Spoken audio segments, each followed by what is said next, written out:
Good evening, everybody, and welcome to Punch Kick Choke Chat. My name is Sean Benson. I'm one of your hosts. We're here at 8:30 p.m. Toronto time, and I am here with Coach Jason Chen. And we'll let you know who he is in a little bit with our intros. But Coach, I want to jump right in with a question. So I was watching a great video about jiu-jitsu black belts, and what the people were saying in the video was getting this black belt doesn't make you a good coach. It doesn't make you a good person. It doesn't mean you're somebody someone would trust their kids with you. And there's this assumption, especially in that sport right now with how popular it is, that that qualifies you for some things that maybe it doesn't. Now, you're such a high level competitor, but you've also been coaching for even longer. So I want to ask you, what's the difference between somebody who's good at the thing and who's good at coaching and coaching people up in the thing? Well, that's actually a very, very good question. And I mean, this debate doesn't just go on in Brazilian Jiu-Jitsu. I mean, if you want to use the analogy of hockey, for example, how many high-level hockey players became really good coaches? Some people would argue that high-level athletes, some of them, because they're so gifted, don't have the ability to develop because they assume that everybody's just as good as they are. And I was privileged actually to train with three world champions, two wrestling world champions, and one MMA world champion, George St. Pierre. And the one thing that I always noticed about these three in particular was their not just their ability to learn, but their ability to teach it. Now, with that being said, it's not always evident. Like again, like I said, because they assume these highly gifted athletes assume that everybody can do what they can do, but they were gifted with, say a physical or mental advantage over the rest of us, and that's why world champions aren't a dime a dozen. They're rare, and that's why we celebrate them, and that's why we put them on that pedestal as they rightly deserve.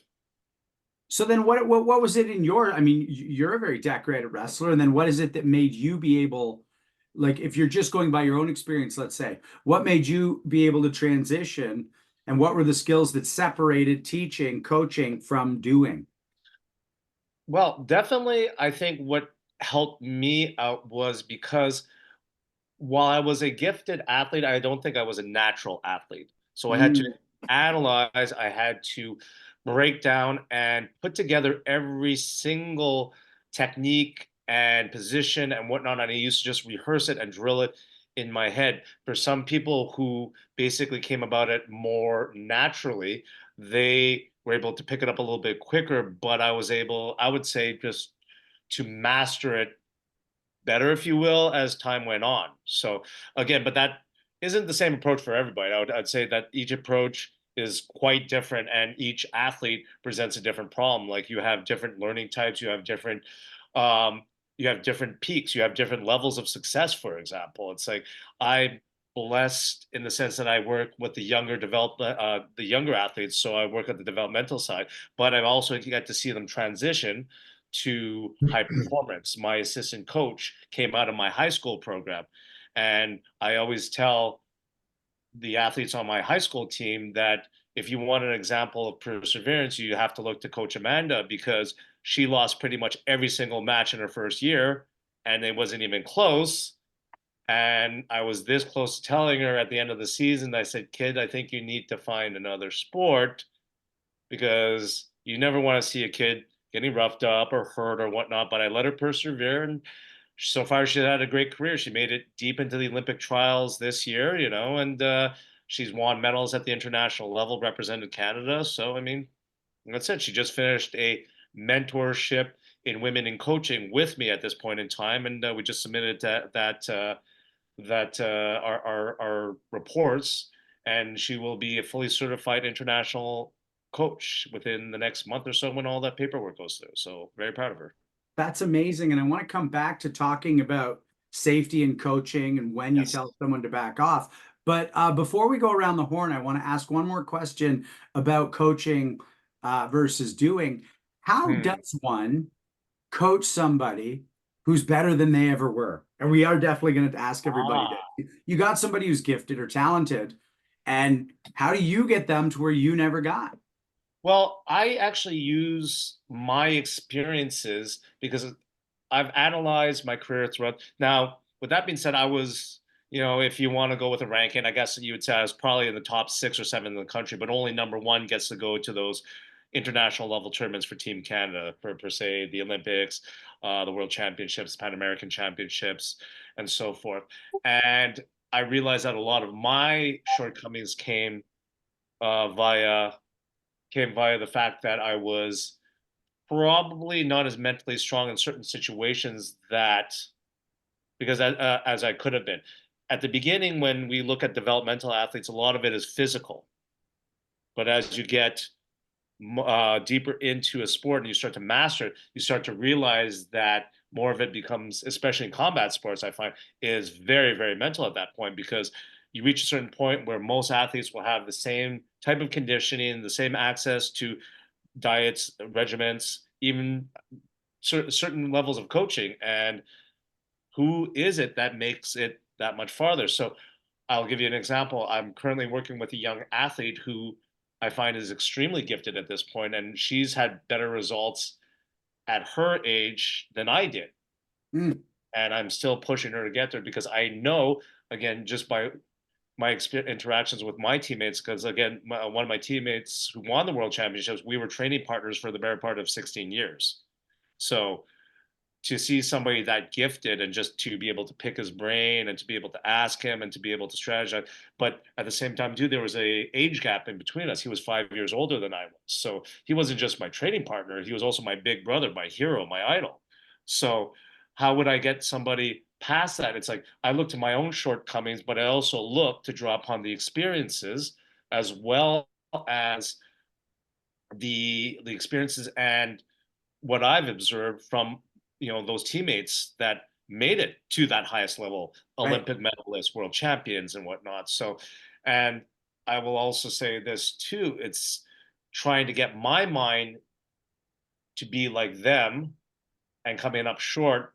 Well, I know what mistakes that I don't need to make when working with them.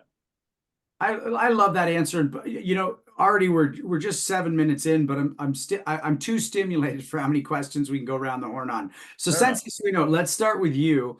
I'm Okay. going to go with two ideas out of the gate. Uh, can it be a disadvantage to be gifted as an athlete, especially as relates to eventually becoming a teacher or a coach? And how do you coach somebody who has the potential to go further than you've ever gotten? Yeah, when we get back around, I want to ask Coach Chen some specifics about Coach a little bit later. I want to ask you some specifics about the idea of character development or mental development. We can rip that now if you want, Sensei. If you don't mind, because I don't want to lose track of it. So, Coach, Yeah. you made reference to that, right? Like, let's say you've got whatever the top 5 or 6 athletes in the country at in a certain division. They've all got great training, great diet. They're strong as hell. They know tactics really, really well. What are the things? What's holding them back? Are they losing their temper? Do they lack focus? Right. It's not training. It's not training, right? Is it in the moment? Like, can you specifically talk about some of the characteristics you've seen that hold those folks back? Yes, definitely. It's the nagging self doubt. It's like when an athlete walks around with a certain level of confidence, their demeanor changes right away. I was talking with a fellow coach who was also a great wrestler as well when we were at the Pan American Championships, and I said, I remember when he made that run and he won his first national title. I said I could see it in his eyes, and he said, I was trying to beat you. And I said, well, we actually never met up. I said, I honestly, I was joking, but I was half being honest. I said, you could have prepared for much better guys than me. Let's be honest. Anyway, but to get back to what you're saying about, that block, it's that self-doubt that creeps in, and that's a cancer. That's a cancer.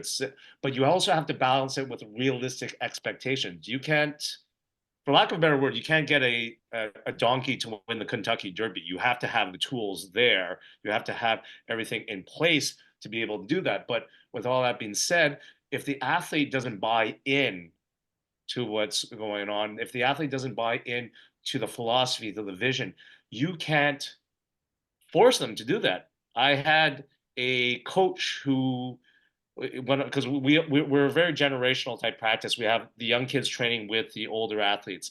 And one of my quote unquote first coaches was actually a bronze medalist at the World Championships at 23 years old. So that's great, right? At 23 and a half, he quit the sport because he just didn't want to do it anymore. So again, that mental state makes all the difference. So I try to look for that strength of character.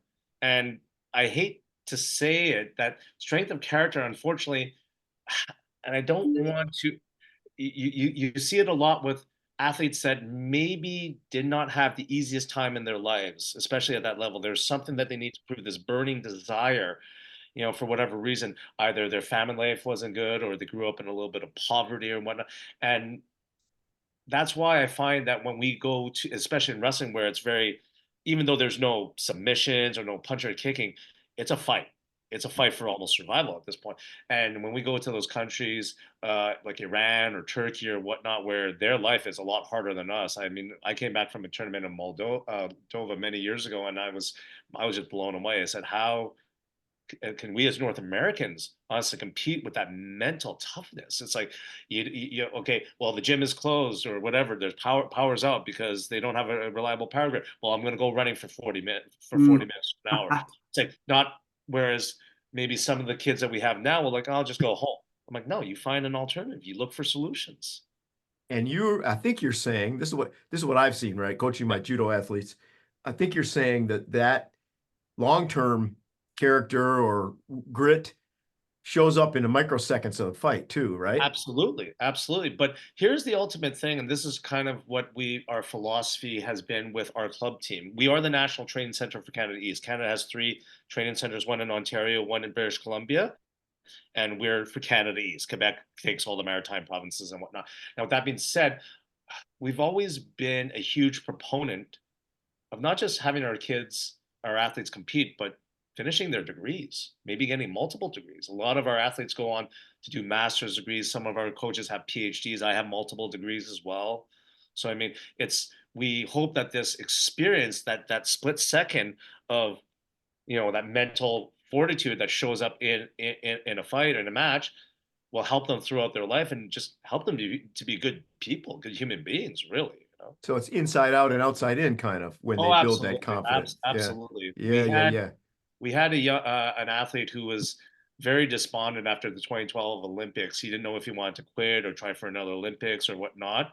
And our head coach was very, very understanding. He asked, well, what do you want to do? He said, well, I think maybe I should finish my degree. He said, well, yeah, you should definitely finish your degree. Forget about wrestling for now. Just focus on that. And to his parents, it was a huge accomplishment because they never thought that intellectually he would be able to finish a university degree. They thought he was going to end up working in factories and whatnot. So he became a school teacher because of that. And that was, I think that was a good career choice for him at this point.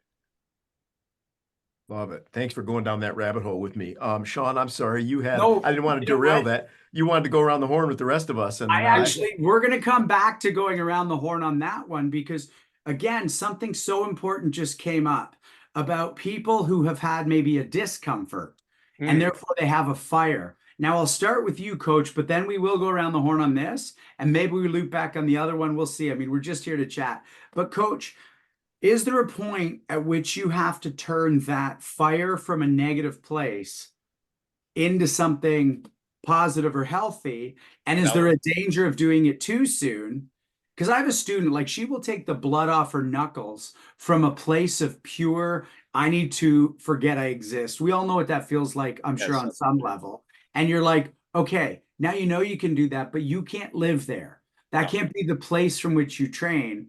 We're glad you have the fire. So at what point or how do you take someone away from hurting themselves, but not extinguish the real fucking red hot shit? You know what? It's funny that you asked that. It's like, that's always a constant balancing act, especially with different athletes and whatnot. I will say that myself, I had a very bad temper, and I think wrestling was very, very good because it kept me in the moment. It kept me disciplined and whatnot. But that temper was always prevalent in my head. And so I've been wrestling, for lack of a better term, with that demon my whole life, you know. And anyway, so to answer your question, how would I do that? Basically, here's the thing. It's like you have to tap into that, but like any resource, if you overuse it, you're going to deplete it. And then you're going to eventually just have it. So it has to be taken out sparingly. It's like, I would use the example that, you know, it's like some athletes, you know, that you can push them, push them, push them, push them to a little bit and almost to the breaking point. But the some athletes, you know, listen, that's not their destiny. And that's not what they should be doing. In fact, their sense of accomplishment is the fact that they just came out and tried something new, and that's okay too. And that's the thing. It's both it's both a boon and and it's also detrimental to sport because we value participation, but I think participation has taken on a little bit more importance rather than performance. Now, getting back to what you were saying about trying to get them to be able to not live in that area, I always find that, especially if they're just too focused in the sport or the martial art or whatever, that's not a healthy place to be. A good example is when we do our training camps with our club teams, no matter what level, we try to choose a place quite literally that has a decent level of competition, but a beach and good food. And we'll send them running along the beach. They'll play soccer along the beach. We'll do training camps there, and maybe we'll do one training a day because we train so hard during the year. We don't need to burn them out during that. And then that's rest and recharge. We were in Puerto Rico 2 years ago, and I went with that group. It was a nice mix of athletes. We had some senior level athletes and some U17 level athletes. And they just came back, and there was this buzz for 3 weeks when we came back. They were just talking about that trip. Like we've also taken them to Sardinia, Italy, and you know, we do their training, and then go to the beach, get out of here. We don't want to see you. It's like, oh, here's your run. Yes, run along the road. The road, you have the Mediterranean on your right side. It's bright. It's sunny. It's a rest and it's a recharge. They don't they've done all that work. That's the reward. Yes, they get a tournament. Yes, we do that, but they also get that, and they get time to spend with each other. And the coach is just like, that's it. But that also comes from the fact that we've put together a program where we can trust these kids implicitly. I've seen programs where, for lack of a better word, I don't know if it's a lack of vision, lack of discipline, or whatnot, but we've had people who've been high performers, national champions, and like, well, listen, maybe you just don't fit with the group. You're either too loud, too obnoxious, too out there, or whatnot. Anyway, so it all goes hand in hand. So again, like I said, we try to get them having other interests as well. I mean, it's almost a monastic lifestyle when you're living in combat sports, but at the same time too, you have to have other interests. It's like they're not monks.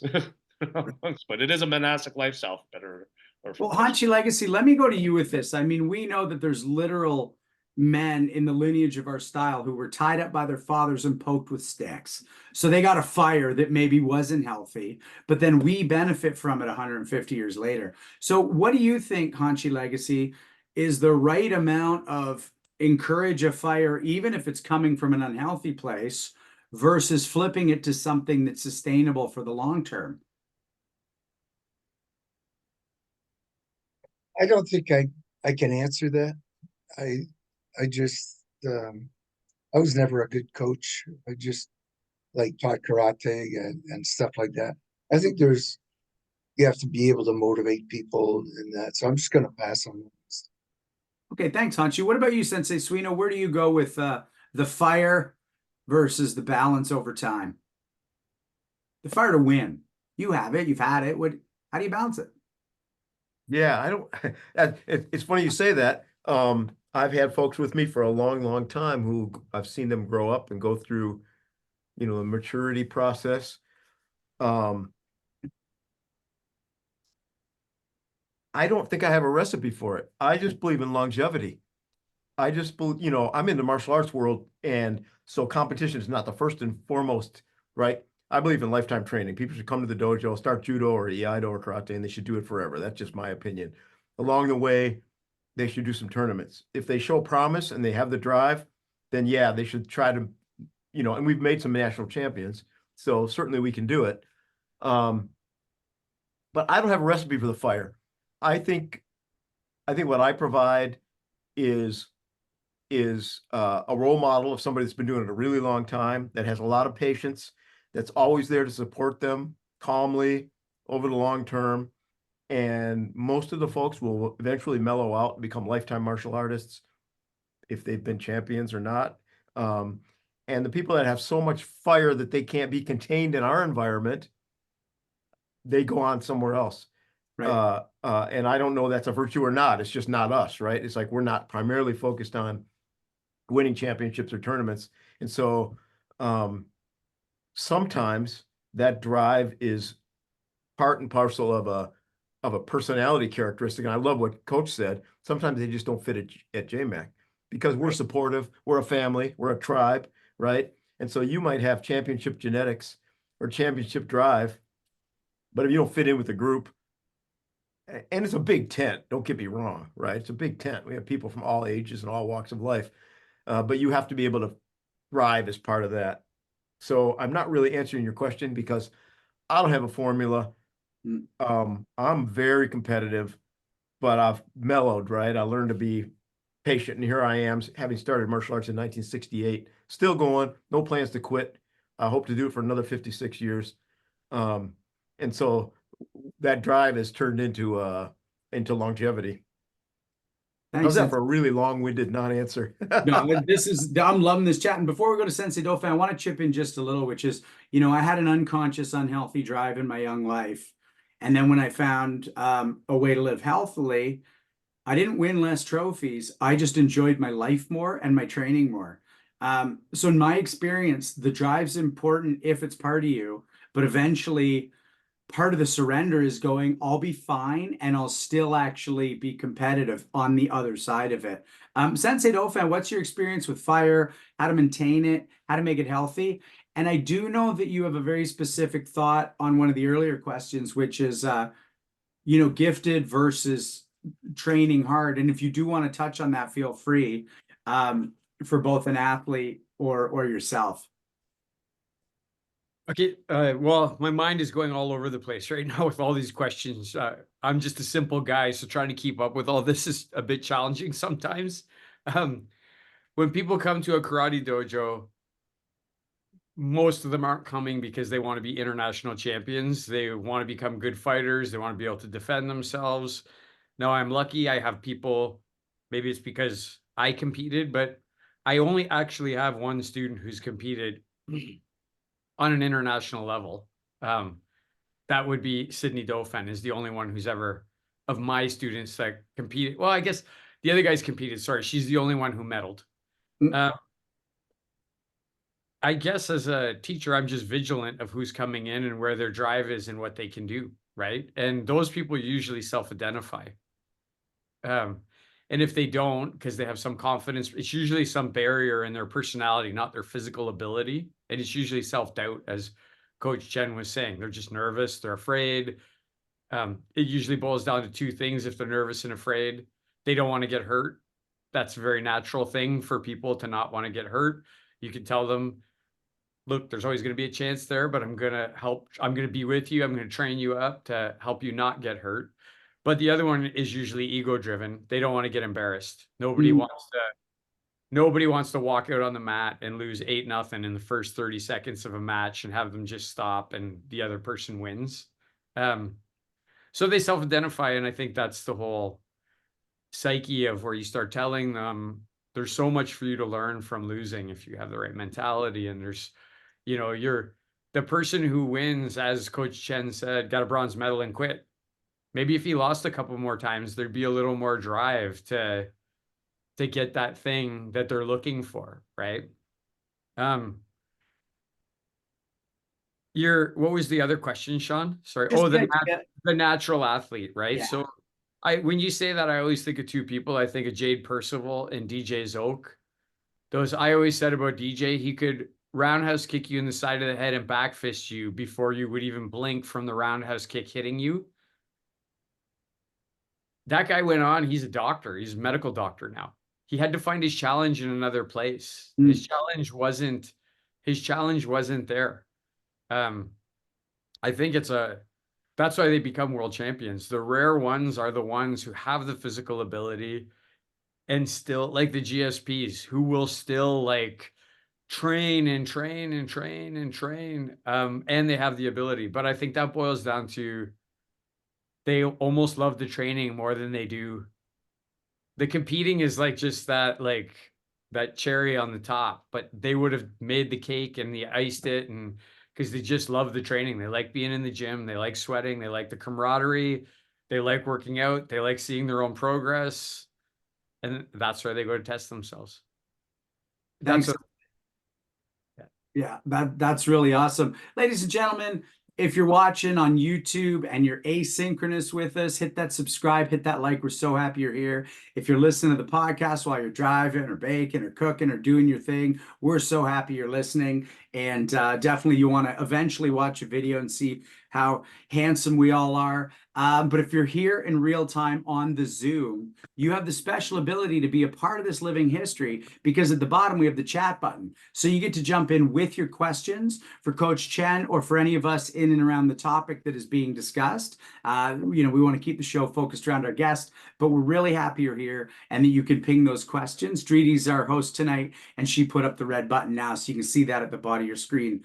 I'm here with Sensei Randy Dauphin, Sensei Nicolas Suino, and Hanshi Gary Legacy. I'm so honored to co-host with them. And I've tended to keep these intros really simple because it's been a really vibrant time for us as our different clubs. I just saw Sensei Dauphin, Hanshi Legacy at Camp Bushi, the Legacy Shorinru camp they do every year, rain or shine. And then I'm seeing Sensei Suino in less than a week and a half, like literally 8 days, for his Crucible event, which is a 12-hour martial arts meat grinder in all the right ways.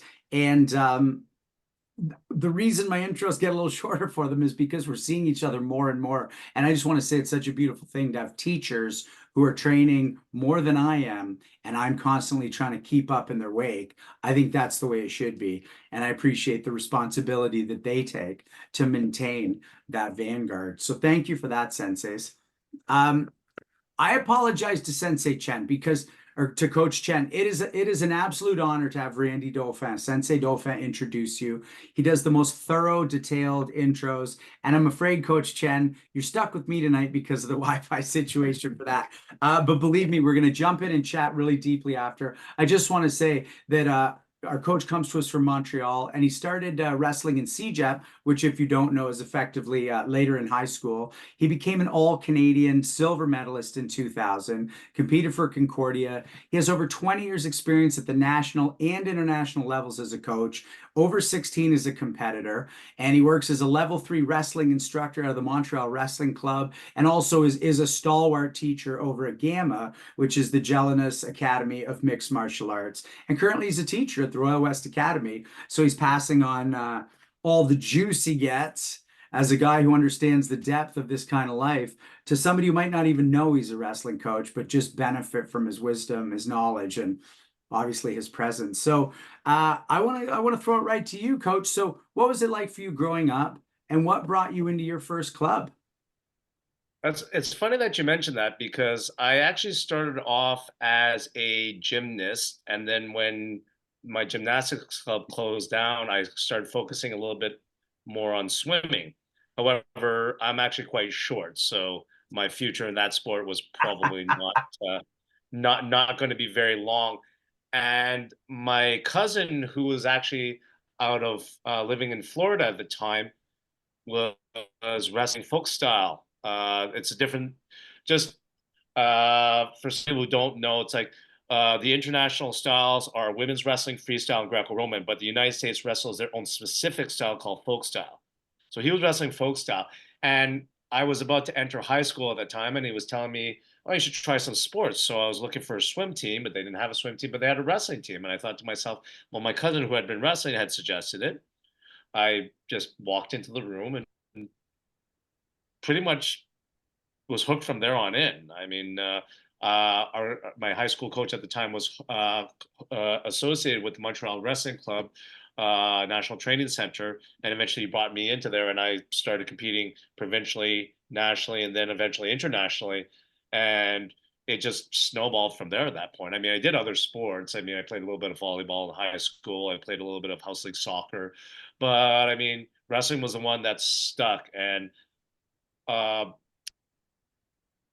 it also helped too that I guess we talked about this adversity. The high school that I was at started off as a good high school and became actually quite a rough high school towards the end of my tenure.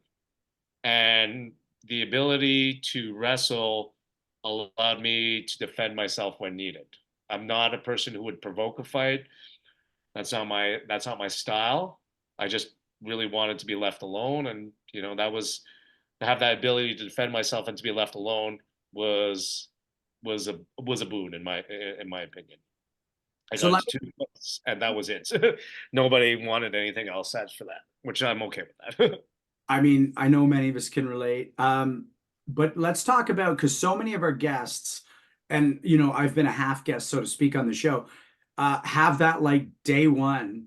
Oh yeah, found it. This is for me. So what was it for you? I don't want to gloss over the idea. You said you basically walked in and were hooked. What was it? Was it, the sound of the mats, or the what made you go, yeah, I'm going to be talking to people about this in 25 years on a Zoom channel? Ironically, it was just I think this is the value of finding, just you don't have to find necessarily, we talked about this, the best technician or the best athlete, but having somebody who is a good coach. And that's who my first high school coach was. He was just friendly, he was approachable, and even though like he never went on to really great things, he was the one who inspired me and motivated me. And then, when my scope got a lot wider, it's like, we talk about the value of putting good people in good positions. And it's like, you don't have to be a world champion. And sometimes maybe a world champion is not exactly the best coach. And I say this with the fondness of respect for my former training partner, who was an Olympic medalist, a multiple-time world medalist, one of Canada's second only men's world champion to ever take a world champion. And as a coach, he said something very, very interesting to me. And to me, personally, I think he's an amazing coach. But he told me this, and I thought this was quite eye-opening, because I'm still trying to learn from him, even to this day. I try to pick his brain as much as I possibly can, and he's an approachable guy. But he said to me, he said, he goes, I am a mechanic that can take a Ferrari and tweak it a little bit and make it a bit better. He goes, you're the type of guy who can build a Ferrari from 2 bits of bolts and an engine block. So that's the thing. It's like that developmental, that putting these people in good position. Now, I'm not going to say that I'm the best person for that position, but I try to emulate that as much as I possibly can.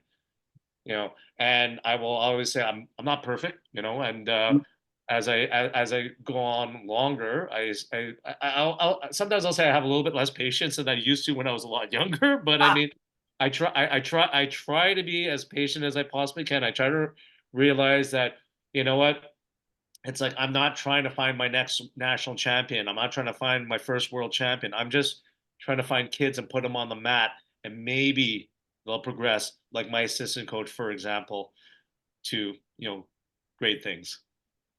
Since I want to throw it to you for a sec.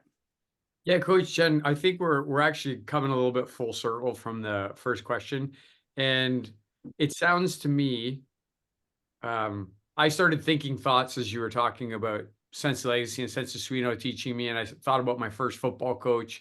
And a common thing with all of them, and I'm curious about your thoughts on this, is that often the athlete doesn't see their own potential, but the coach can see it. The coach sees something in you that you don't see in yourself. And then if you have that special relationship, like it sounds like you did, you said you were very inspired and motivated by your first coach, then you believe them and you trust them. And when they say you can do these things, then you does this sound right to you, what I'm saying? It sounds extremely right. And actually, I'm going to say that there are levels to this. A good coach will notice your potential right now. A great coach, in my opinion, will notice your potential 4 years from now, because they will see the development that will come from there on in. I mean, yes, there's going to be hiccups. Athletes don't come ready-made. You know, we have to sometimes go through the highs and lows. And again, sometimes they'll never achieve their potential. And that, as from what I gather from what you all are saying, it's like our philosophies tend to mesh in the sense that we don't necessarily want world champions. We just want people to participate, to do it. But you have those special few that maybe need that kick in the ass, so to speak, to get past that. And if they don't notice their potential, unfortunately, you can't force them to want to have it. It's like when it starts to become more important to the coach, then I think you need to step back and realize that that's it. That's as far as you could go. I really like that answer. Thank you. And when you talk about people looking 4 or 5 years out, I've shared this before on the show. I'll share it with you. When I did my grading for my yellow belt, I was not good. And Sense Legacy told me that. He wrapped my yellow belt around my waist and he said, "You by far were not the best person in this grading." And then he said, "But if I was going to pick one guy in this room in this grading that was going to get a black belt one day, I'd pick you." Because Wow. he could see it, right? Yeah. Again, like I said, and having no experience with, like your lineage or upbringing, it's like, again, like I said, that's to me that's just to see the potential in somebody is not always easy. But I mean, coaching tends to be almost a thankless job in some ways, but we keep doing it, regardless of whether the heartbreak is there or whether the hardship is there, and we put the time in, and we still, when things don't work out, well, it's back to the drawing board. And just trying to I think, Sean, you were asking, it's like, how do you sort of tap into that potential? It's like, or how do you harness that fire? It's sometimes it has to be, the embers will die low and you have to stoke it for a little while before you can get it going again. That's kind of what it is. With my athlete, we came up short at the U19 nationals this year, and she said it's a reset because she lost in the finals, and she shouldn't have lost in the finals. And I told her, I said, look, maybe you weren't going to win, but I didn't want you to lose that way. It was kind of embarrassing, to be honest. It's like, and it was embarrassing for her because I know her potential. So that's it. So this brings me back to something that I said I wanted to circle back to in the opening. And you talked about that woman who you almost said, walk away. Like you almost said, Yeah, this ain't for you. And you used a really important word, which is get hurt and safety. Yes. And, we're all doing something that can hurt people. Absolutely. And especially a student who's coming up or an athlete who you're coaching. And so how do you ride that line between going, do I let this person stay training at a level where they can get hurt? Or do I just got to trust them as some version of someone who knows themselves? Because we're talking about coaches maybe knowing more about the student, but in this case, she knew a bit more about herself than you did. So where do you go with that? Well, here's the thing. It's like I was this close, as I said, to telling her you need to find a new sport. However, I thought to myself, and I was, this kept me up for a little while. I said to myself, you know what? The fact that she hasn't left, like at the end of the season, she was still looking to find extra practices. And she came back for the season after that in her senior year. I said to myself, you know what? I think we need to let this go. Let's see where it'll take us. And I think for her personal growth, it was very, very important. And that's what it was. It's like, and again, I always joke around with her because she's got that enthusiasm that a new coach started, and mine is tempered with a little bit more pragmatism. But I think we make a good team because of the fact that she can see those little sparks of hope. And sometimes I won't say that I am, too pragmatic, but sometimes I like, okay, I've got to ration out my energy to see where I can bring these kids along, unfortunately. But again, that's why you need to have a good support team. It's like, in combat sports, I find that unlike, say, basketball or soccer or whatnot, you can have individual drills that you can do fairly well on your own. But combat sports, especially one that relies on the reaction of a training partner, can't be done by yourself. You can't wrestle by yourself. It's just ridiculous. Mhm. But I mean, for basketball, okay, yes, scrimmages are fine, but you can sit there and shoot from various points, free throws, and get good at that and still work on that aspect of your game. Hockey is the same thing, and whatnot. You can do individual training fairly well. I'd say at around a 40 to 50th percentile. Wrestling by yourself is more like a 0 percentile at that point that you can do on your own. So you need the importance of having good partners, a good room, a good environment is astronomical at this point. So again, like I said, just again, it's good that she's there because she balances things out. And I remember this incident; it was quite hilarious. She wanted to show our team of beginners a new technique. I'm like, no, that's too complicated for them. She said, I'm going to do it. I'm like, go for it. And she got it reasonably well. She said, you see? I'm like, that's why we work well together. Sensei Suino, let's go to you first for this idea of combat sports. We are responsible for anybody who comes and we're training their safety, but at the same time, they might be begging for a growth and a speed of growth and a dynamism and even a, coach, you don't know me, but I can do more. Where does that balance come for you? If it can be contained in the dojo and in the coaching relationship, then they can stay. I don't have any problem. I've gone past the ego stage where I need to be their only instructor, their only coach. So if somebody's really good and they're really desperate to do something, really the only place I have an experience with that kind of thing is in judo, where I've had people that really want to compete on a national or international stage. Happily in that world, there's a lot of outlets for people like that. They can keep training at their home dojo and they can also go to a lot of other places for coaching, for camps. And depending on their level of drive, they either stay regular citizens of YM-YWHA while they go out to these other camps, or if they're really busting through and they got to commit their time to it and they just don't have time for, coming and playing with the family anymore, then they go and they devote themselves 100% to that. I don't have a problem with it anymore because I want them to go as far as they can. And I've had, as I said, I've had a few students that gone off and become national and international competitors who end up just not having enough time to keep training at YM-YWHA. It's okay with me. It's better. It's better. It's just not what we do, right? It's like going to a steakhouse and ordering a McDonald's cheeseburger. We have a certain menu, and it's a great menu. I think we've built really good citizens there, and we continue to do so. But if someone's really supremely focused and talented, then there's lots of outlets for that. God, I love that menu analogy. Hachi Legacy, let's go to you next. I mean, our club fights hard, and when I joined, there wasn't even padding. I mean, this was literally bare knuckle sparring, and you must have had tons of people. And I know I was even this way with Sensei Dauphin, are just like, I need to fight more, I want more, and you're responsible for their safety. So how do you balance someone's safety with their drive to fight all the time?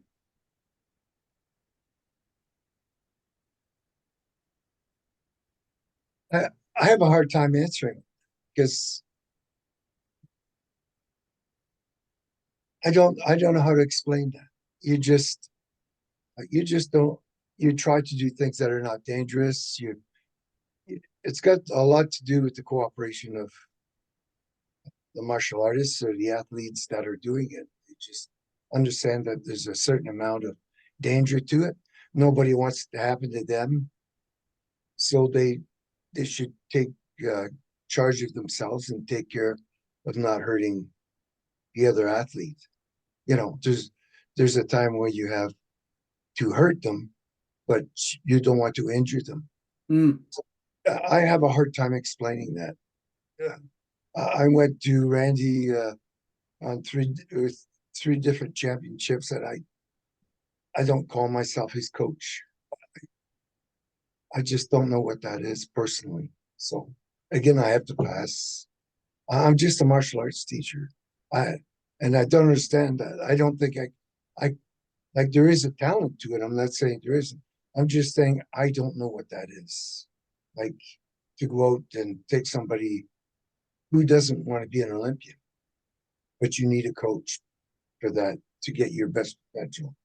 And I just don't know what that is personally. So I'll have to pass on that. Thanks, Hanshi. If I may, you might think you're passing, but I really got a lot from that. Sensei Dofan, where do you go with that idea? Can you repeat what the idea is you want me to pontificate on? Yeah, just the concept of safety when you've got people who are trying to drive at their own front edge. And then you might even look at them and go, you're not that guy. Or when are they that guy and they knew it and you didn't? You know, again, so there's always the danger element in martial arts or combat sports. There just is. It's unavoidable. It's part of the life. And if you can't deal with it, it's probably not the right life for you. You need to go find some other life. I just being honest about it, right? Like if you're going to wrestle or do judo or kickboxing or high level karate, the other person is going to be trying to, and it's not if you get hurt, it's when you get hurt. You're going to get hurt. Like, so if you can't accept that, this isn't for you. I mean, and I don't even know, like Sensei's saying he didn't coach, but like when he was getting me ready for events, there was lots of times when I was in the ring in our dojo, like to Coach Chen's point about having good training partners around you. I have like 5 killers in the dojo standing across the ring from me, all like excited to try and help me get ready to go to this international match. I remember like Scott Bauer and exploding my eye one day, and Sense Legacy coming back to the ring saying, "That's pretty bad. You got 3 more points to get before this session's done." Right? Like but that was me, right? Like I have some students that I would never even put them in that situation across the ring from those 5 killers because they want something different. So that's where you keep them safe, I think, is in the dojo. Everybody does their basics. They all do their forms. When you're doing Ippon Kumite or Bankai, it can be less chaotic. You can control things. And I know I've stood across the ring. People have pointed at me and said, "I want to fight that guy." And Sense Legacy said, "You're not going to fight that guy. You're going to fight that guy over there." Right? And that's the way I think we keep people safe in the dojo, is keeping them at that level where it's like, okay, today's your day to be the superior person in this exchange. So you can try some of your higher level stuff. And then today's the day where, we're going to put you in there against some people who are going to be a little better than you.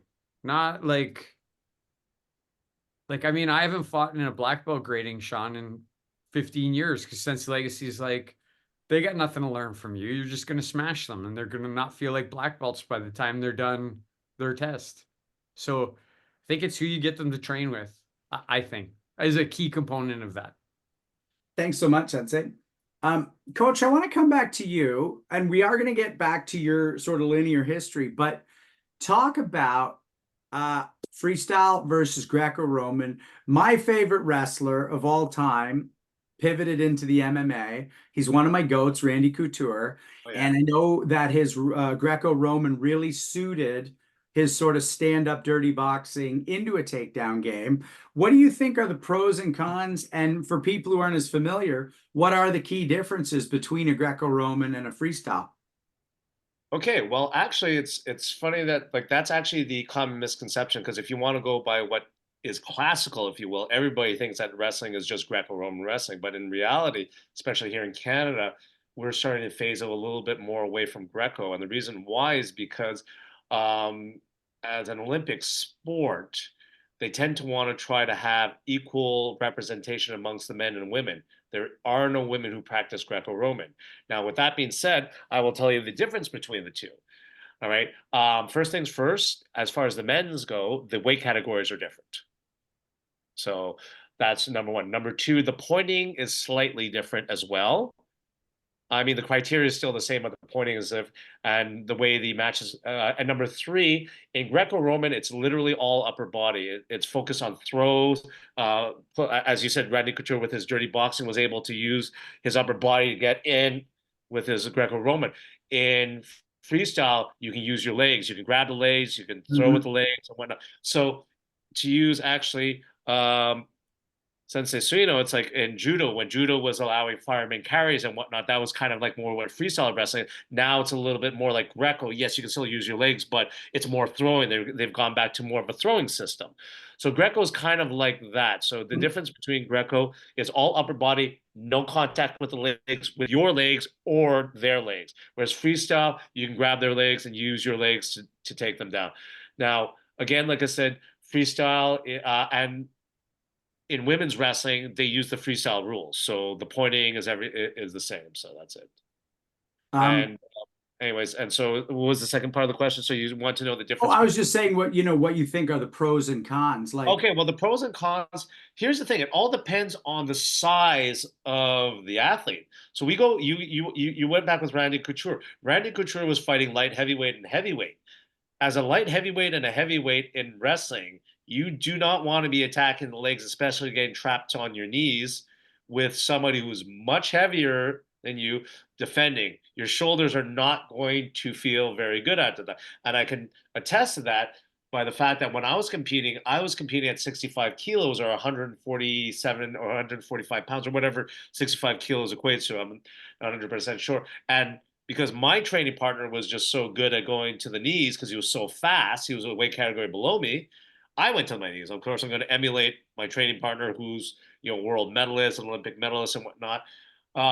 And I can tell you right now, my shoulders don't feel so good years on in. And that's the thing. It's like, had I developed a little bit of a different style, maybe my body would not have gone through as much. I mean, so the pros definitely, freestyle is definitely more dynamic, I would say. But the thing about it is this: it's like it does not work well for somebody of a larger weight category. Greco at that point is, if you want to talk about combat perspective, would probably be a little bit better because it moves a little slower at that point. right on. That's awesome. I really appreciate that perspective. Coach, it's time for your 10 questions. These are questions that we ask all our guests. We ask that you answer impulsively. Feel free to expand a little after that as you wish. But let's jump in. What is the most effective move in your martial arts arsenal? In my arsenal, it would be the shoulder throw. In my personally, yes, the shoulder throw. Yeah. I tried to teach it to all my athletes. I've tried to get all my athletes to develop it. Varying degrees of success, but that was the only technique that I could have reasonable success on my training partner, just because he was so fast and so good. And it was a move that basically differentiated me from the rest, because the country, my opponents around the country were scouting for that technique. They knew I was going to do it, and not many of them could block it. Amazing. Who is the most influential martial artist in your life?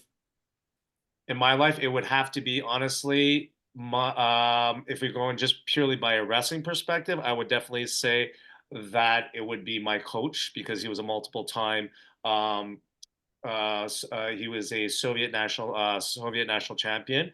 He was a medalist of the worlds. He was the one who basically brought me along from a little kid to where I am now, and we're co-coaches now at this point. In traditional martial arts, I would probably say just watching somebody who lives that lifestyle would probably be George St. Pierre, just because of the fact that when he came to the Montreal Wrestling Club, we didn't have a very good experience with MMA guys, and we didn't want him to be there, but we tolerated him, and he was just so humble, asked all the best questions, didn't want to become a better fighter, just wanted to become a better wrestler. And I found out that when he went to jiu-jitsu, when he went to boxing, he never said, how can I make myself a better MMA fighter? How can I make myself a better boxer, a better jiu-jitsu practitioner, a better wrestler? And he asked all the questions, and he just kept putting up with all our like, I wouldn't say abuse, but he definitely put up with a lot of he definitely put up with our ambivalence until the point where we couldn't ignore him, because he asked so many good questions, and he was so I have a lot of admiration for that. I mean, that's a true, and just given where he was financially and but where he is now, like where he started and where he is now, he's still the same person, same humble, same kind person. So traditional martial artists, that would be George St. Pierre. Like I said, in my wrestling world, would have to be my coach. And give us your coach's name. I might have missed it earlier. Dr. Victor Zilberman. Him and his son have coached at the Olympics, developed world champions, world medalists, and whatnot.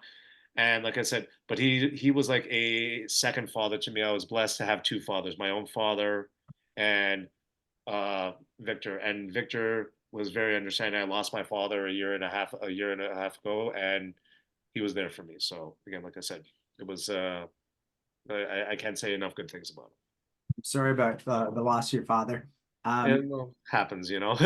It does. Who do you think is the most influential martial artist of all time, and why? Oh, time. Well, if you want to go by, I would say Jackie Chan at this point. Like I know it sounds like it sounds stereotypical, but if you want to talk about somebody who's crossed barriers, who's made it things accessible, who's you know um, broken into the American consciousness, then I would say him. I would say Bruce Lee, but Bruce Lee would also didn't live as long. That's the problem. So I'd say Jackie Chan just due to his longevity at this point. What excites you most about the next 5 years of your training? I have an athlete who I'm very focused on at this point, and I'm hoping that she'll live up to her potential. But at the same time, too, finding that next athlete, that next diamond in the rough, maybe. Who knows? That's what excites me the most. If heaven exists, what would you like to hear God say when you get there? You did the best you could and try to be better, a little bit better every day. Do you have a favorite film and television martial artist, even if they're not really legit? A film and television martial artist, I would probably say no at this point. I enjoy all types of. Actually, no, that's not true. I would say currently film, it would have to be Donnie Yen at this point. Mm. Donnie Yen. Again, like I said, I think he's also one of those people who just exemplifies a martial artist's way of living, but he's also too he's broken into the mainstream as well. And I think, ironically, just due to the industry, the fact that his command of the English language is quite good as well, having spent a good chunk of his life in the United States, if I remember correctly. Yeah, he's awesome.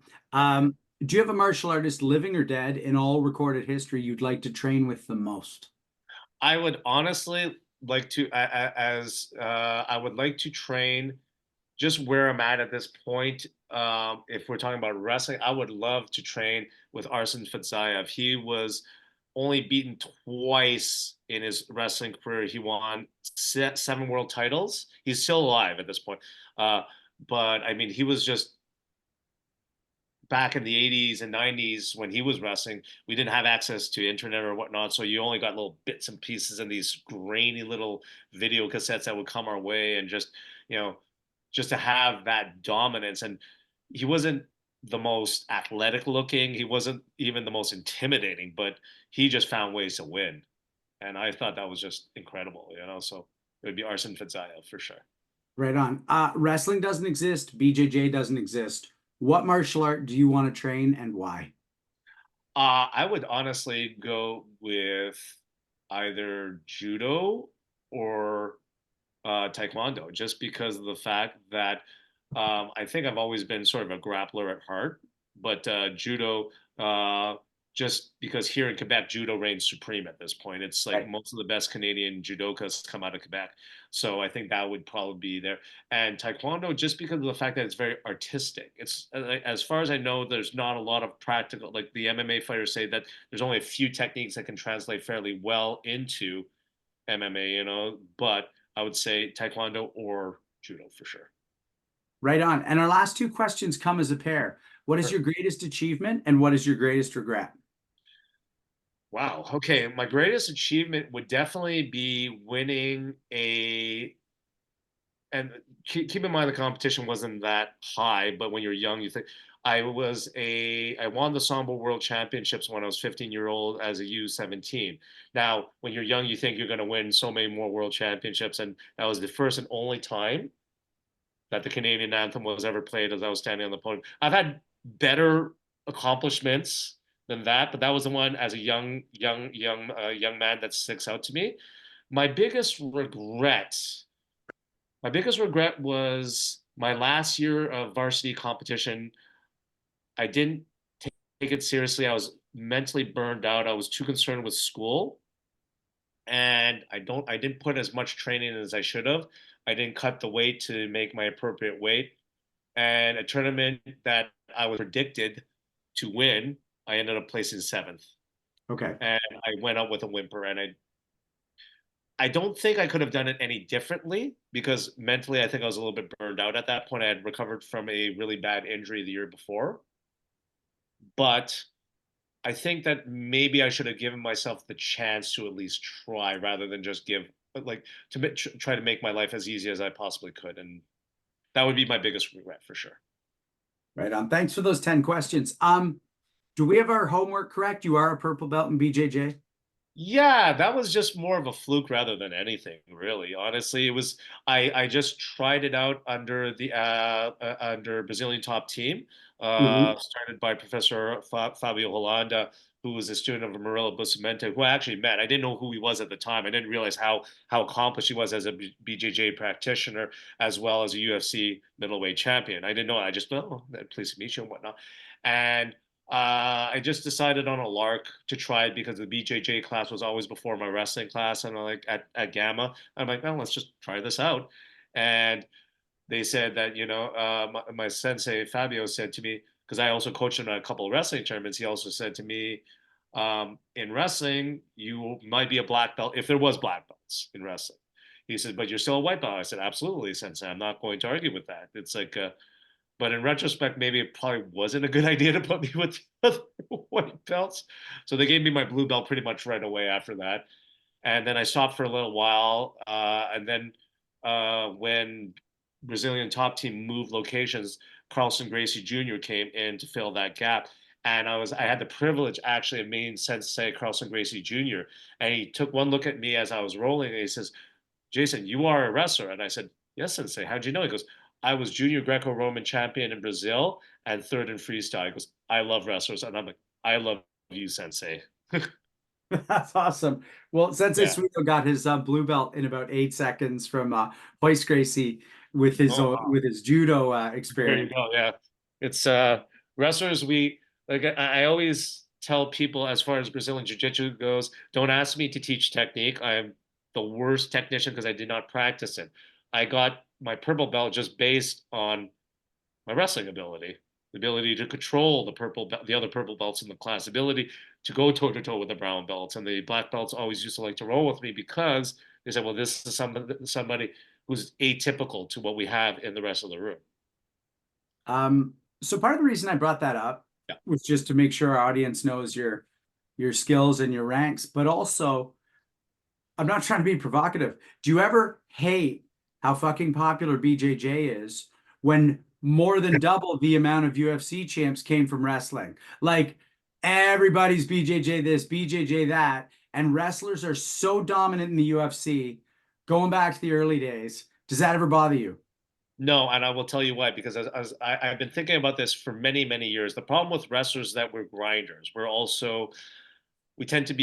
don't self promote as much as we should, Mm. and that's the problem. Whereas BJJ also promotes quite a bit, and rightfully so. Listen, it's a great martial art, don't get me wrong, but the belt system, I find, provides that mysticism. I wrote an article about this: should wrestling have a belt system?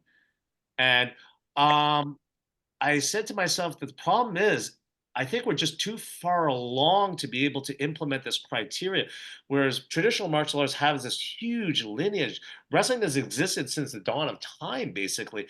But where do we install the criteria? How do we grandfather in all these people who would be our new black belts or whatnot? And more importantly, too, how do we weed out the charlatans? Because there are those charlatans.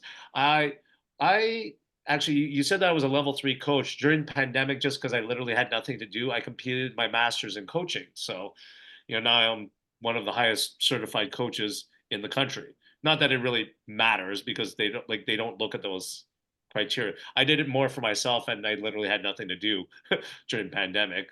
But what I'm trying to say is this: it's like some people may have a lot of credentials, but they may not be necessarily what you would want in your quote unquote black belt. That's why.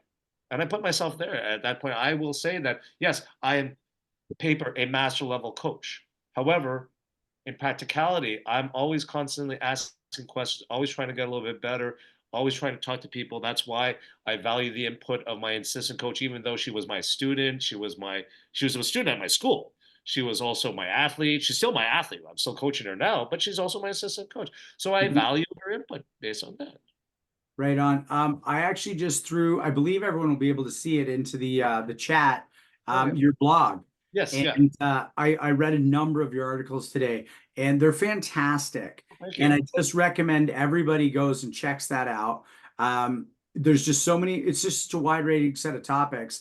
But I loved reading about the idea of should wrestling have belts, Yes. because it's such an interesting thing to take something that's going back to Greek times as far as we know it, and even earlier than that. And would there be a benefit to codifying it? Let me go around the horn with the senseis on the call. Sensei Suino, would there be a benefit to getting rid of belts when you look at something like wrestling, which is so successful? It's literally dominant when you put it against other arts, as far as base arts going into something like a UFC, and they don't have rank. They don't have belts. They just have coaches. And we all know how tough a wrestler would be to deal with on the street too. So you can't say it's just a sport. What do you think? Should traditional martial arts take a cue in the other direction? Yeah, probably not, at least not in North America. Wrestling is so entrenched in North America. The club system is out there, right? The school wrestling systems. When I go and visit wrestling clubs, the level of enthusiasm, the energy, the families, the city energy behind them is so great. Um, and and so I don't think you can change wrestling, and I don't think you need to. When you flip it to the other side in martial arts, I'm a classicist when it comes to martial arts. I think you need the personally, I think judo is at its best when there's a lot of Japanese culture in it. When the belt system, as Kano implemented it, is still in it. And I've been to the homeland, as you know, and spent a lot of time there. And even though judo is having a little bit of a decline right now, um, the greatness of judo is in its whole structure, including the rank. If you, if I could be completely wrong about this, but I think if you took away rank in judo in North America, it would decline even more. And because you lack that, meat and potatoes, North American culture that's so embedded in wrestling, but B, because I think other people, whether they know it consciously or not, they value that classical approach as well. And so, yeah, I think they're both fine. And I don't want anybody messing with them. I appreciate that, Sensei. Yeah, Coach. Sorry to interrupt. Actually, it's just again, just like talking with my two senseis in Brazilian Jiu-Jitsu, they always used to say there are black belts and then there are black belts. So that's the other thing too. It's like I will always have somebody who a huge amount of respect for the amount of work that a black belt has put to get that black belt. That's a lifelong commitment. It's not given, I would hope, as like a door prize. However, we do know that there are some instances where it may be given as a door prize, and that's the thing. And that's one of my issues as to why I don't know if it should be with wrestling, because we don't know how to codify it, to quantify it, and to put it in. But again, anyway, I just thought I would point that out. Appreciate that. Let's go to you, Sensei Dauphin. Is there anything for classical martial arts to gain from a non-ranked system that actually does so well like wrestling? Those answers are all based in history. There weren't ranks. Matsumura never had a black belt. Itosu never had a black belt. They loved training. They loved the martial arts. They loved teaching it. They loved doing it. And they did it for that primary purpose, right? And people came to them not because they were a black belt. They came to them because they could kick your ass and they could teach you how to defend yourself and defend your family. And that's why they trained.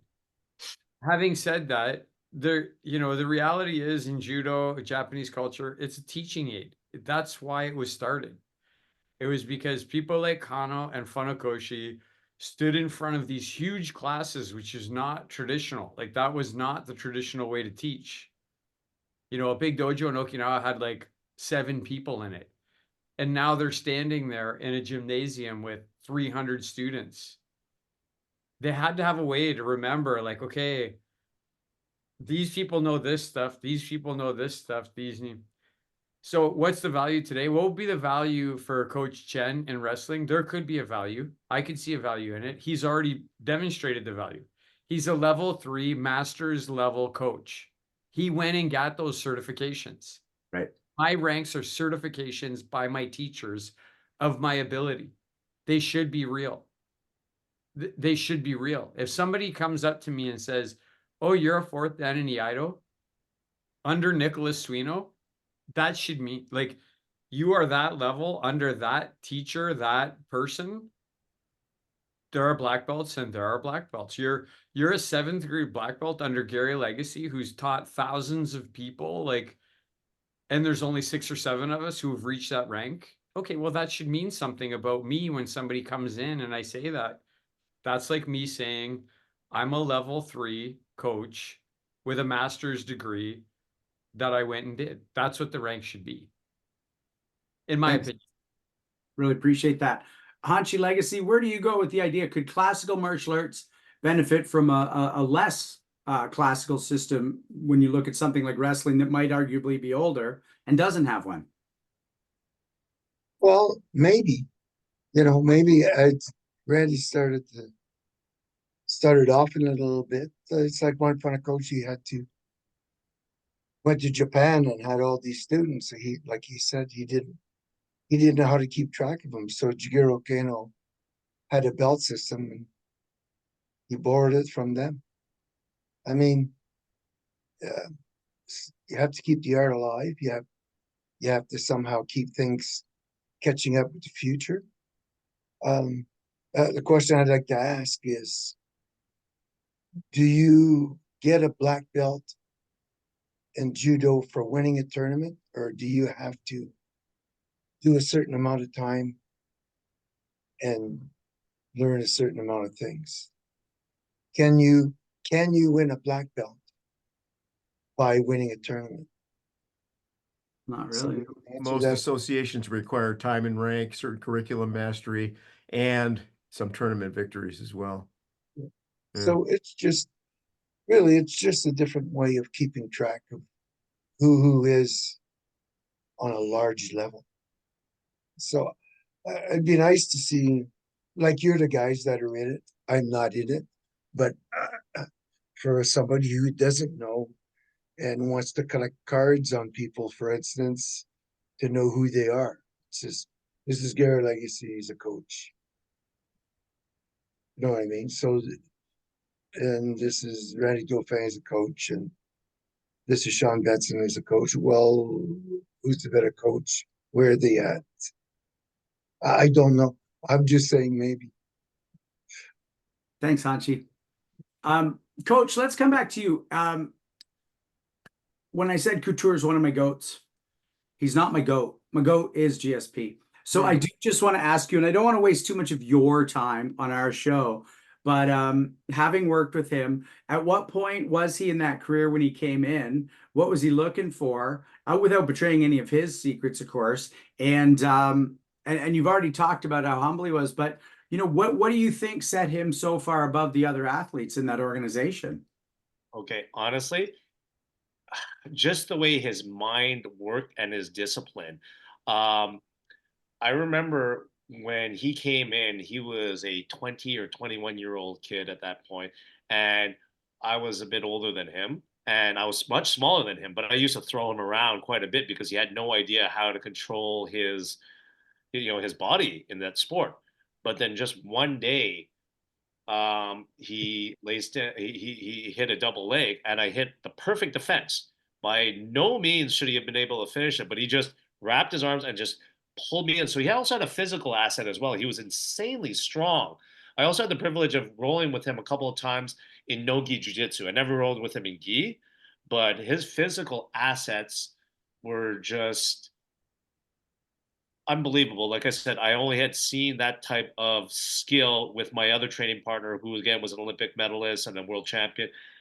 Just that control of their body, and again, that's why we celebrate world champions, because they have all those gifts, but I think that mental toughness is what allows them to rise above the rest. Because let's face it, it's like, if we just look at a population base, there's a lot of people who are athletically gifted, but are they athletically gifted and mentally gifted? Between George St. Pierre and my training partner, Gia Cesari, the Olympic medalist, they were doing all the work when nobody was looking.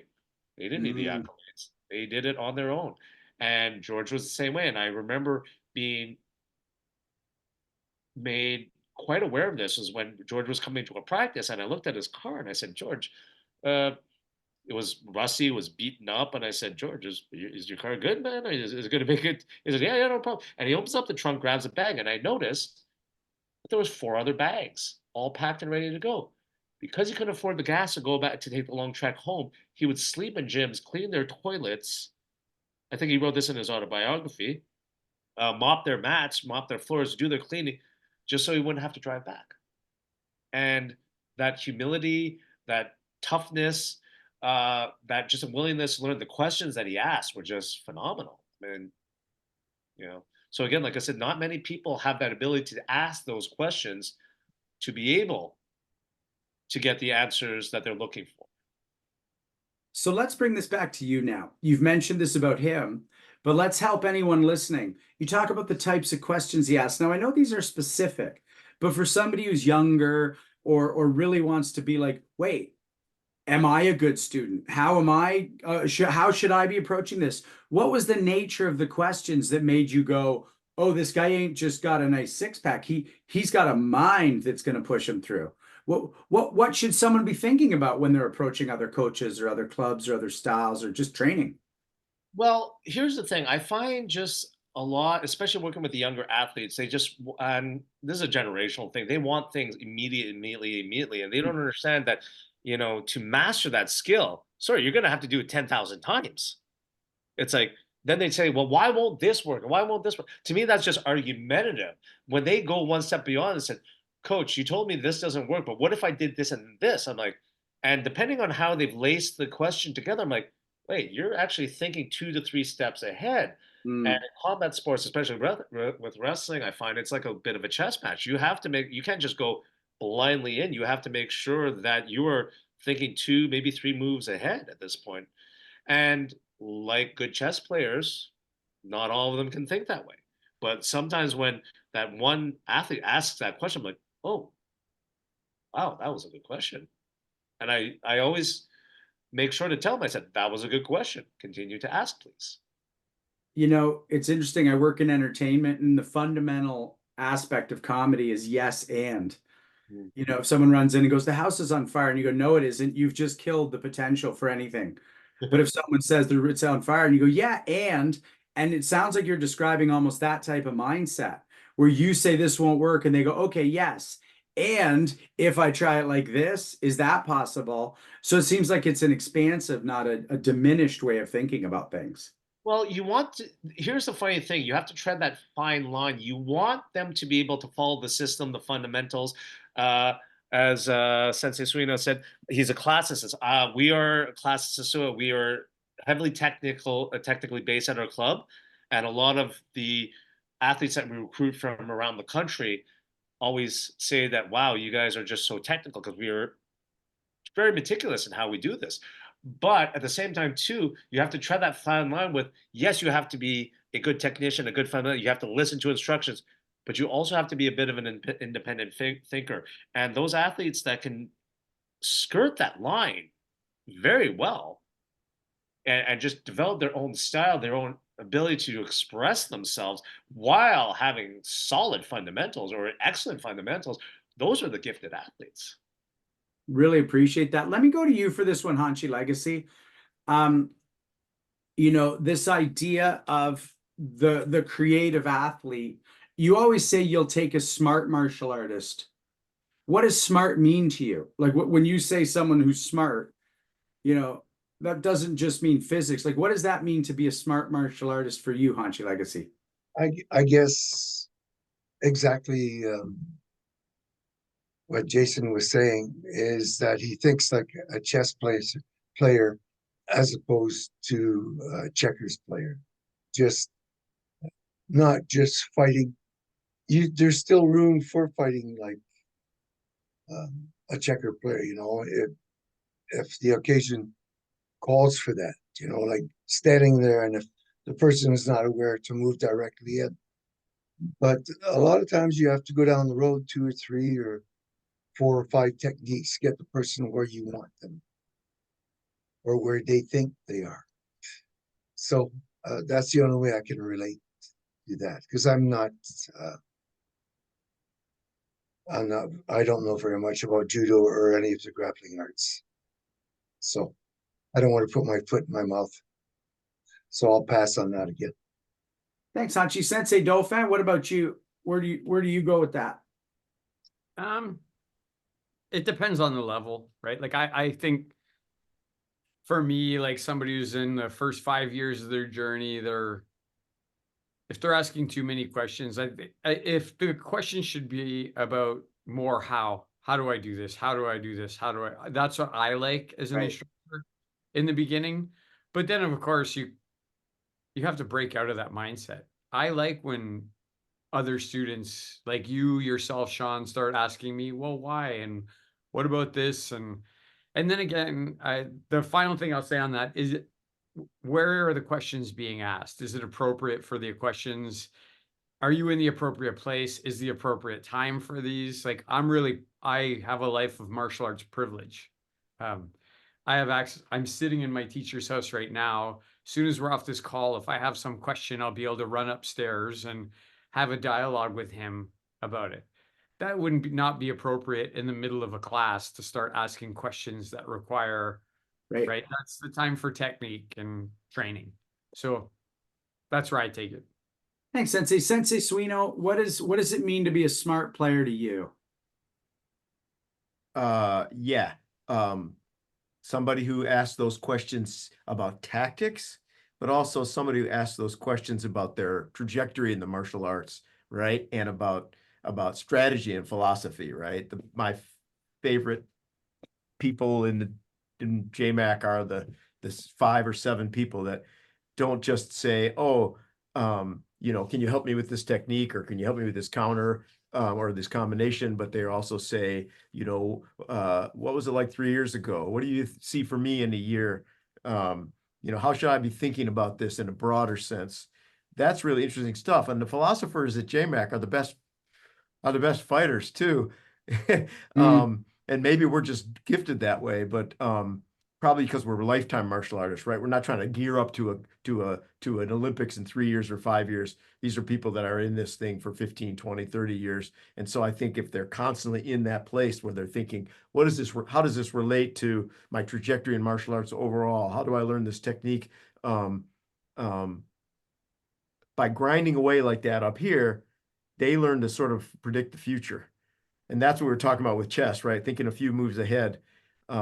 I know in my best moments in rolling or in stand-up judo, and my students' best moments, I'm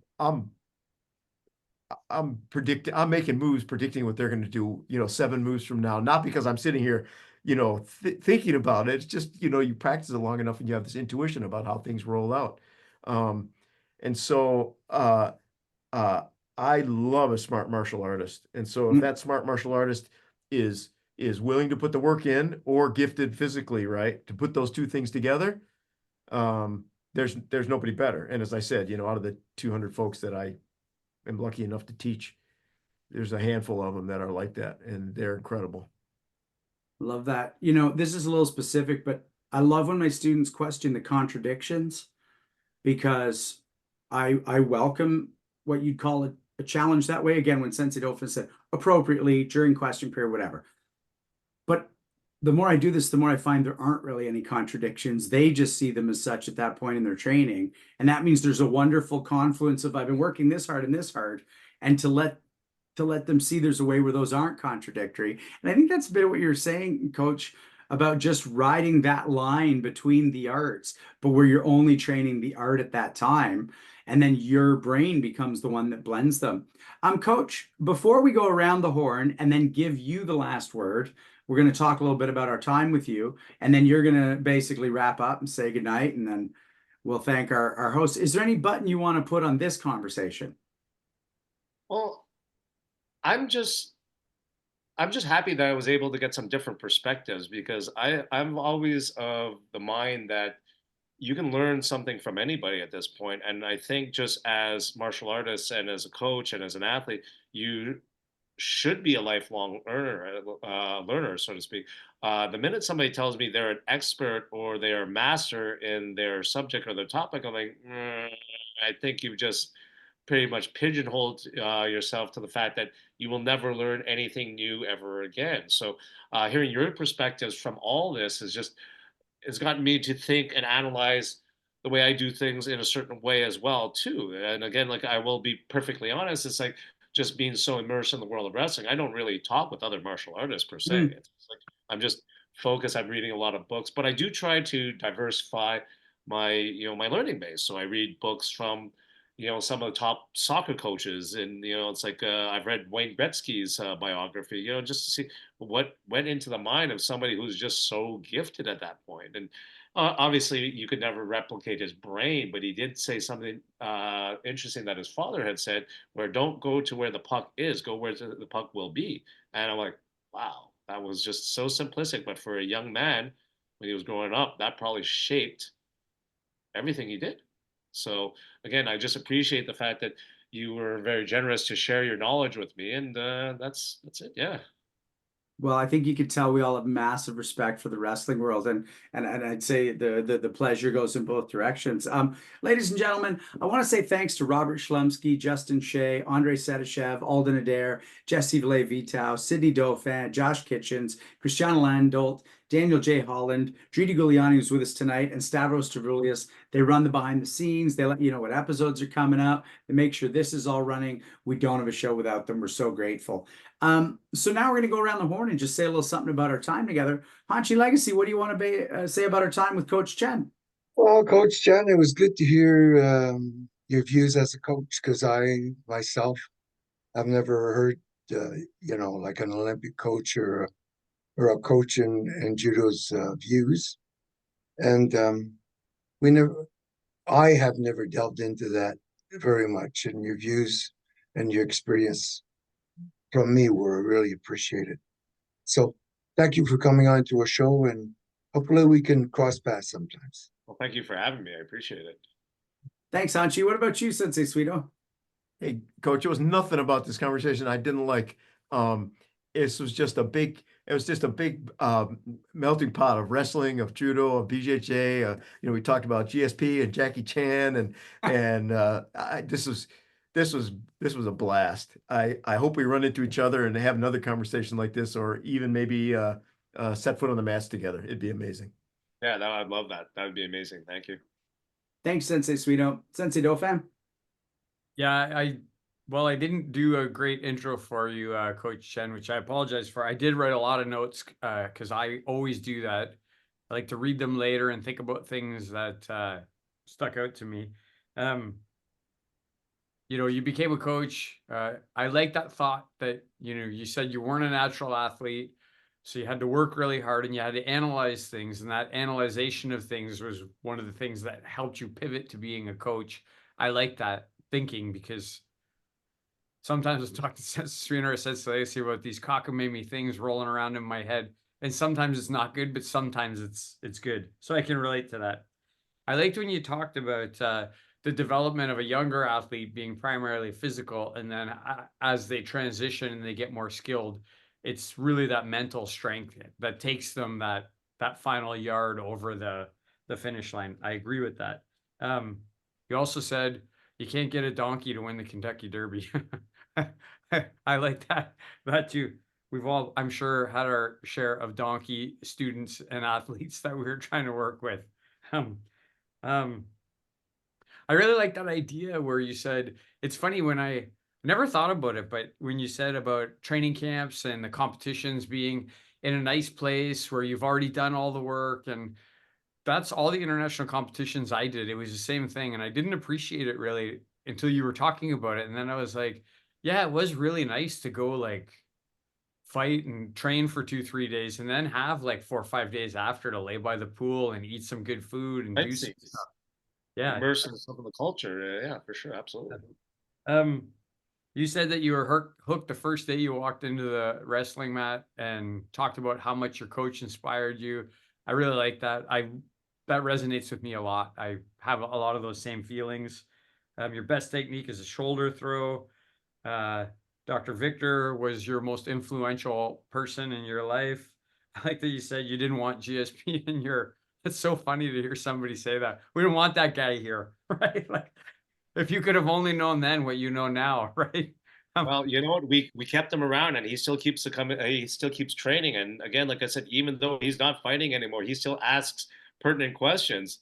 He says all about wrestling. He says, "Coach, I did this, but you know, did I do it right?" I said, "Well, no, George, your hand was in the wrong place. You need to put it there and then sink your shoulder." He goes, "Oh, thank you very much." Again, just that lifelong learner. And again, I have so much respect for that. You know, it's like just a quick story. Actually, it's like when he came back to fight for that 185 belt, on that same day, we actually qualified 3 athletes for the Commonwealth Games. So a big thing. The same night, he won that middleweight belt. And and I don't do much social media, but I saw that he had come back to Montreal.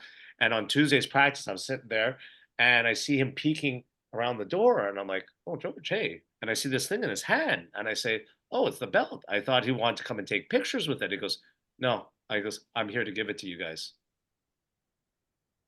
And our jaws dropped. We were originally going to hang it up in the room, and we realized that too many people circulate through it. But I was able, like, so we keep it at our head coach's house, but he gave it to us as a sign of appreciation for everything we've done for his career. And I'm like, wow, it's like, again, like I said, just such a humble, great human being. I can't say enough about him. That's it. Well, I'm a big fan of his. Actually, everybody on the show is a big fan of his. He's he's one of those ones where when we talk and have meetings, we're like, if we could have anybody on, who is it? Like, and his name is always in the mix or near the top. But anyway, He's we're a talking. busy We're guy. talking tonight. Mhm. I liked when you said Jackie Chan, and I like that you said because he crossed barriers. You know, his longevity, how hard he had to work to get to where he was. I like that. That it wasn't just, oh, he does good martial arts. Oh, his movies are entertaining. Like there's a little more substance. Um, Next 5 years, pretty simple, right? Like work with the athletes you got and find the next ones. God say you did your best. Judo or Taekwondo. I think it's Sambo U17 world champion. Yeah, that's something to be proud of. And it's really good that you can say like your last varsity year, you could have done better. It's good that you know the mistakes, but I think it's also good that you would have done better. You did the work. Uh, I liked your explanation of freestyle and Greco. I knew none of that, so that was really helpful for me. So thank you. It's kind of funny to have somebody on here and say, "Yeah, I used to throw GSP around." That was another thing that I For a heard. little bit, he picked it up pretty quickly. I'm not going to say that, I dominated. Within the space of about a year, that we were no longer training together anymore. It was not pretty. He was a Well, very, but you still can say at one time. Yeah. at Not, one time, yes. not many people can say that. Yeah, fair. I'm sure he wouldn't be mad at you for saying it. Oh no, actually, he's always complimentary. He keeps telling me, he says, "Coach, it's like I remember you when you were young. You were just in amazing shape and whatnot." I'm like, "Well, I also got older and I don't have the time to train like I used to." But okay, I appreciate that. Thank you, George. Well, listen, the last thing we talked about there is, and you brought it up at the end, is being a lifelong learner. I know you are. Like I can just tell from this conversation, there's the next thing you want to learn and delve into. I know when we talk again one day, there'll be a whole new thing we'll be discussing. I think you're a very articulate person. Your passion shone through. You seem very honest, very intelligent, very open person. And thank you so much for coming on the show tonight. Really enjoyed it. what you had Thank to you say. for having me. Seriously, it's like again, like I said, when Mark Shalinsky proposed it, I'm like, I had no expectations. I didn't know, but again, you all were very welcoming. You know, you very knowledgeable. Like I said, and again, it's going to make me re-examine a few things in a better way too. Because I mean, this is what you like. This is an exchange of ideas ultimately. Thank you so much for your time tonight. And all I'll add is that we had a decent wrestling program in my high school, and I don't have a ton of regrets, but one is that I didn't wrestle in high school. So it's such a pleasure to sort of relive my what could have been with you. And everybody, I just want to say thanks so much for joining us tonight. It's been such a pleasure to have you. Sensei, Coach Chen, and all my senseis on the call. It's been such a pleasure. And we hope to see everybody next week for our next show. Thanks, everybody. Thanks, Coach. Great to talk to you. Thank you. Have a good evening, everyone.